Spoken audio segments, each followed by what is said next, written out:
هغه کارونه چې میرمنې ورته په جنسي اړیکه کې ډېره اړتیا لري. سلام ګران لیدونکو، هیله ده چې روغ جوړ او د صحت جامې مو پرتل وي. زه یو ځل بیا ستاسو په خدمت کې د یو نوي ویډیو سره حاضر یم. هیله ده چې د پام وړ مو وګرځېږي.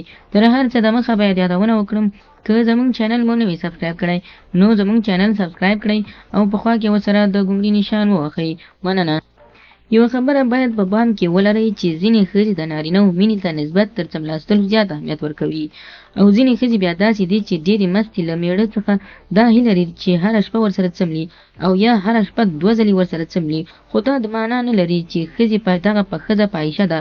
د دغو ښځو جنسي شوق ډېر وي چې نارینه یې باید ورپوره کړي. مطلب په اونۍ کې یې ضروري یو ځل باید انزال کړي. کله چې ښځه په وخت کې انزال او غوښتنې یې پوره شي، عصبي آرامش ورته پیدا کېږي او بدن، پوستکی او جلد یې تازه او ښایسته کېږي. معمولا هغه ښځې چې انزال یې په وخت کې ترسره کېږي ژر عصبي کېږي، خو ځینې ښځې د دې چې بیا د ځینو مشکلاتو په وجه یا فکر، ناارامي او غم په وجه څملاستلو ته زیات زړه نه ښه کوي. دلته باید تاسو د نارینه پوه شئ چې ښځه جسمي یا روحي مشکل لري او د ده په وړاندې یې بې مینه شوې وي او بې مینې شوې وي، نو باید په ډېرې مینې سره د مشکل په حل کولو کې ورسره مرسته وکړئ. نو ښه خبره دا ده چې خپلې ښځې سره د خوب په خونه کې تر هغه مینه وکړئ چې څومره انزال کېدو ته نږدې شي یا هم اماده شي، یعنې تر هغه تاسو مینه ورسره وکړئ تر څو ښځه ښه انزال ته نه وي اماده شوي.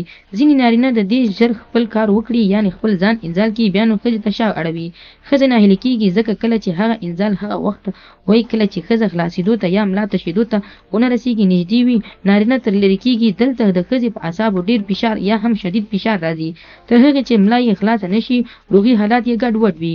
نن سبا د نړۍ په زیاتره ملکونو کې د ښځې او د میړه ترمنځ د طلاق یو لوی عامل همدا دی چې میړونه یې نشي کولی چې ښځې انزال کړي.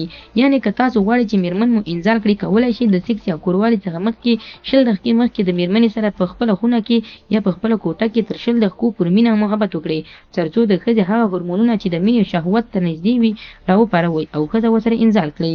نو خدای دې وکړي ملګرو چې زموږ د ویډیو څخه غلط مطلب وانخلئ، زموږ ویډیو لایک کړئ، شیر کړئ او زموږ چینل هم سبسکرایب کړئ.